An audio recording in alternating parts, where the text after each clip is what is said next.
All right, here we go. So, it is no secret on this channel that I've kind of knocked Marvel stuff for its overall samenism, for not upsetting the status quo, for kind of going for comedy action instead of action comedy. Very, very much my complaints, very much my complaints. That's not how English works.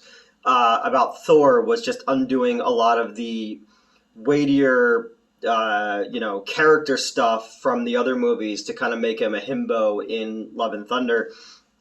And how, that movie's got a ton of problems. They marketed it as total queer baiting. Like, they were like, oh, it's going to have this strong female lesbian character. And then it really wasn't even part of it. And then people were like, what the fuck? To completely downplay the cancer story and kind of make a joke out of it to undo everything that was cool about Gore the God Butcher and just make him this like one note villain. So that movie's got a lot of fucking problems, and I complained about that, and then people got mad at me about it. Marvel horror comics are how I discovered horror comic books. Basically, I inherited a lot of stuff from my dad's dad and my uncles and all those guys who were older than me who stopped reading comics, and it all came to me. And through these, I discovered Werewolf by Night, which is what we're talking about today, and Tomb of Dracula, and Blade, and Ghost Rider, and the Midnight Suns, and all that stuff. Like, they were my gateway drug into that world of the supernatural, and that's where I fell in love with Doctor Strange. And he's always been, my second favorite Marvel character after Daredevil, and then right before Man-Thing, and then Man-Thing is in this movie, and they did him right this time, because our boy Ted got done dirty. In the early 2000s, Sci-Fi Channel did a Man-Thing movie, and it was horse shit, So I first heard about this movie a couple months ago. They said it was going to be directed by Michael Giacchino. He's a composer. Last year did the incredible The Batman score, which I thought was fucking awesome. But I was like, okay, what he's going to direct? And they were doing Werewolf by Night. Odd. All right, that's fine. But it makes sense to introduce the Bloodstone and Ulysses Bloodstone and the history of death dealers and the monster hunters and all that kind of stuff. So you could start to get into Blade because he was introduced in the post-credit scene of the Eternals. And I know they're working towards more of the supernatural elements after the last Doctor Strange movie. So, and to say that I'm a big Marvel horror fan, I was going through my comics and I forgot I had this Killdozer comic book. I was like, the thing called Killdozer. Holy shit, I forgot I had this book. I should do another Newt's Got Issues and talk about this one because it's fucking weird.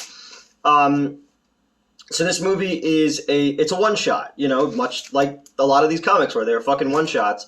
You have Werewolf by Midnight. Werewolf by Night is where Moon Knight got originated from. And they played this one like it was a Universal monster movie, a Hammer monster movie, wrapped in a Twilight Zone episode, which I thought was really cool. It even starts with like the Marvel like special presentation thing that reminded me, if you ever see old videos of like the Halloween, the Christmas specials, like Rudolph the Red-Nosed Reindeer, they always had that kind of ABC or CBS special feature kind of promo animation before it, and they did that with this. And then even the Marvel intro music was given more of a horror vibe to it, which I thought was really cool.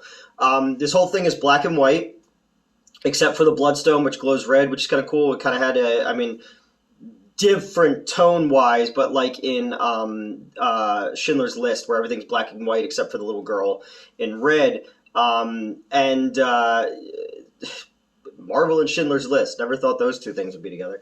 The movie revolves around a group of hunters who are brought together on one night because Ulysses Bloodstone has passed away, and they're seeing who will be the leader of the Death Dealers. And a monster will be released, and it's whoever brings them the jewel or the Bloodstone they put on it is the new leader. And we meet Jack Russell, which I always thought was a really funny name because the dog, Jack Russell Terrier, but he's a wolf man.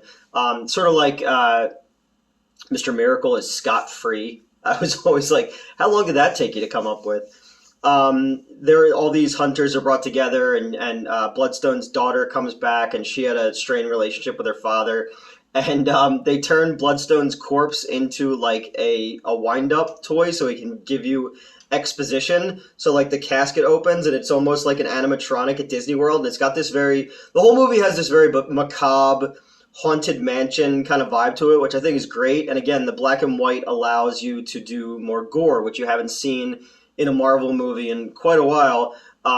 It's nice to see that there are repercussions to actions, and like people can get injured in things, because usually in Marvel movies, like people get a concussion, but they're fine. People get thrown off with they're fine. It's fine. Nothing. Nobody gets hurt in anything. When there's no fucking consequences, there's no stakes, and it's like you've stretched it too far now. Where yeah, they're superheroes and stuff, but it doesn't matter anymore.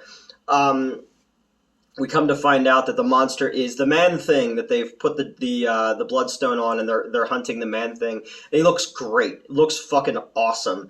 And Jack is there to help the Man-Thing, to get him out of there.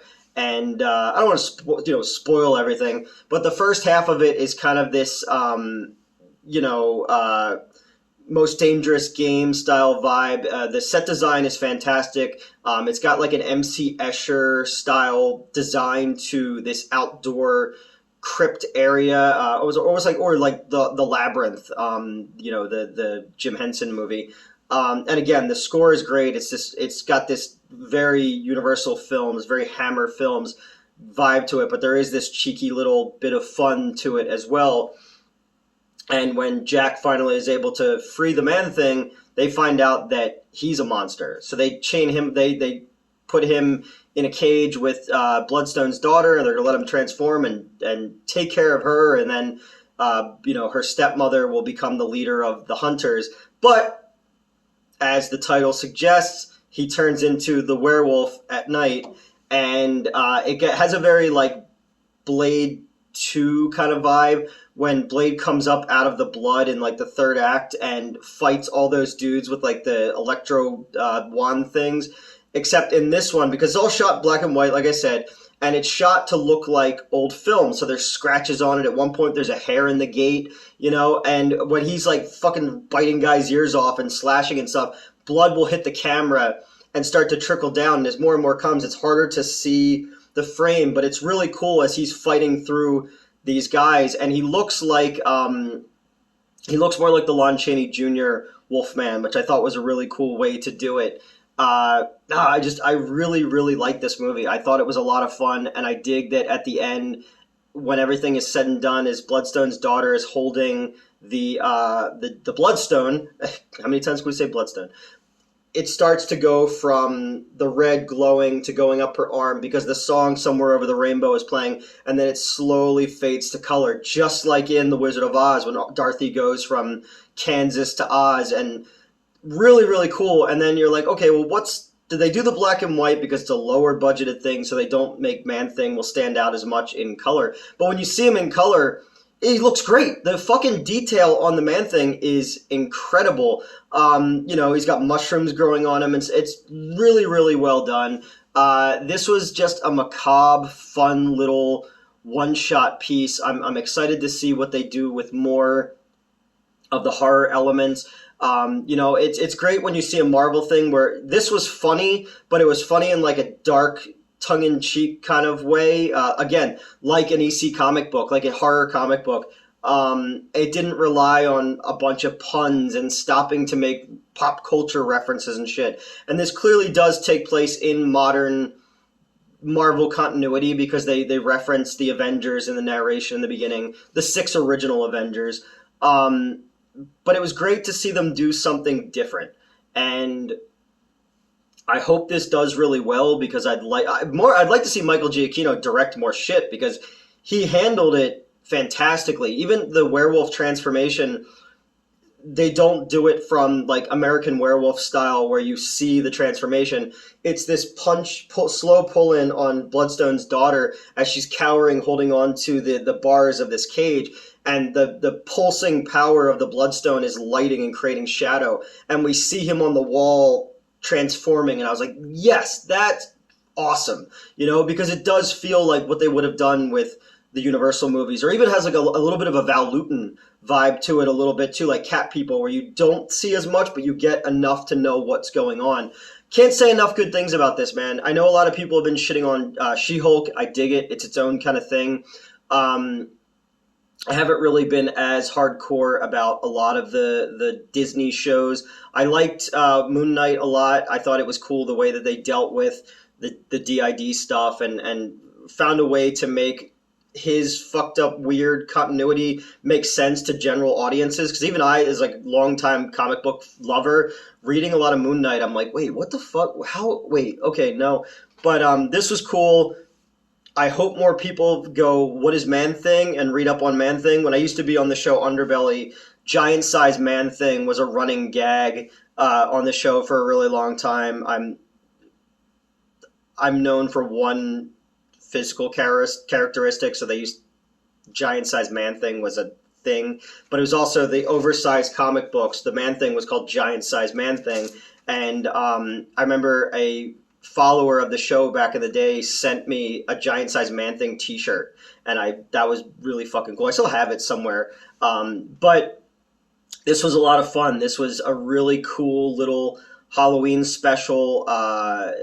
Well acted, well fucking shot. The score was incredible. The effects were really well done. It had gore in it, and even though it was black and white, it was still nice to see, the repercussions to actions in a Marvel thing. And this felt like the most, non-Marvel thing that I've seen in a while. And if Kevin Feige and those guys allow them to kind of play in the supernatural world a little bit more, could really have some fucking fun with it. Because my favorite part of the last Doctor Strange movie was zombie Doctor Strange with a fucking cape of skeleton ghosts. I'm like, yeah, I don't really collect action figures anymore, but if that's a thing, I fucking want it. So yeah, no, this was great. If you haven't had a chance to see it, if you're like, oh, Marvel bullshit, this was really good and is really worth your time. If you're a fan of like the Universal monsters and stuff, you'll really like this one, and I want to see more of it. There's so many cool horror characters that you can dip your toe into, and Man Thing and Werewolf by I keep saying Werewolf by Midnight because it's London, Werewolf in London and all that, whatever.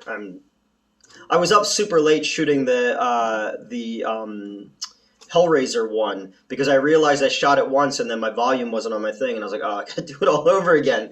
Yeah, the 70s always remind me of like, Blade and his brown trench coat, and Howard the Duck and Man Thing, and all those characters always remind me of like that era of 70s Marvel that I wasn't alive for, but I got to read them growing up, and that's why the supernatural stuff was always my favorite in the Marvel junk.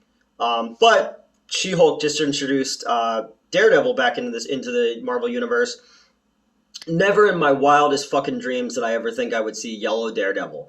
And as much as I want to bitch about the things I didn't like about the Eternals and the things I didn't like about Thor, it is crazy that we're living in a fucking world where we get a yellow Daredevil. We get a Werewolf by Night movie. As I was talking to the owner of the comic book store that I used to run years ago, and we were talking about, like, when I worked there from 2000 to 2006, we got superhero movies were becoming in vogue again. You had the first X-Men movie. You had I was there for the first 3 Spider-Man movies. You had the Brandon Routh Superman Returns. You were starting to get the Punisher and Ang Lee's The Hulk. You were getting things again coming out of the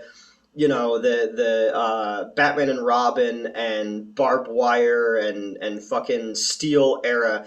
And but you always thought you were going to get the superficial characters when it came to the mainstream stuff. When it came to like TV, you had the David Hasselhoff, Nick Fury. But never in my wildest dreams did I ever believe like that we would get a Werewolf by Night and a yellow Daredevil and Man Thing done properly. It's crazy because you take it for granted sometimes because superheroes are everywhere and it is such a big, the market is so flooded. But when you take a look back sometimes, you think about when I first got the fucking Killdozer book and some of this stuff, you just go like, wow, like I never thought we would get these things, and for it to be taken seriously and not to be a joke. So it's kind of cool sometimes. You got to be reminded every so often that like we have come a long way in like what superheroes are. I remember in high school hiding that I was a big comic book fan still because I played travel football and hockey and all that kind of stuff. And if they find out you're a superhero fan, you're kind of ostracized. So keeping that hidden, but like now, as soon as like the Avengers movie started coming out, like knowing this shit and the what the Bloodstone is and all this kind of stuff is like currency for people. And I just remember being at the comic book store when, or being at the Wayne movie theater when, whichever one at the end where Thanos is like, I'll do it myself, in the post credit scene, he puts the Infinity Gauntlet on, and there was these three like stunningly beautiful girls in the lobby, and they were like, does anybody know what that is? So I was like, okay, here we go, I'm a big fucking loser, I'm going to explain the Infinity Gauntlet to these people, and Thanos is in love with death, and this is Adam Warlock, and this is and they're like interested in it, and now they're like, the one girl like calls her boyfriend and makes me explain it, and now I'm like talking to these like beautiful people, and it's cool to like the kind of bullshit that I was scared that people would think like fucking weirdo, like, whatever. I'm getting off topic, but yeah, I definitely say check out Werewolf by Night, and let me know who your favorite Marvel horror, or your favorite horror character in general is, because again, without these 70s books, that I got in the mid 80s, I would have never gotten into EC Comics and figuring out and finding Eerie magazine and Vampirella and all these kind of the rabbit hole that you fall down when you get into stuff, which led me to becoming a fan of like Frank Frazetta and Art Crumb, and it's all this kind of, all these other doors open up, which ultimately lead me to where I am with the Florida Man comic book, and the second book I'm working on actually I have two books right now in the works. So it's crazy to just see where these things are and where they come and they go, and they're always kind of part of us. So yeah, that's a long-winded way for me to say that this is really fun, and this is probably my favorite Marvel thing that I've seen in a long time. And yeah, I can't be shitty about it. It made me smile, and I was just so happy to see, I was so happy to see Man Thing. I love a good Man Thing, especially if he's giant size, because I'm a bit of a size queen. So that's it. Yeah, what do we got coming up? Halloween Ends coming up, and I'm emceeing a show of Creepshow coming up in Jenkintown, PA, and there's some other fun stuff coming up before the end of the month. So if it's the first time you're seeing me, like, share, and subscribe. It's not the first time you're seeing me. Thanks for sticking around, and I don't know. That's it.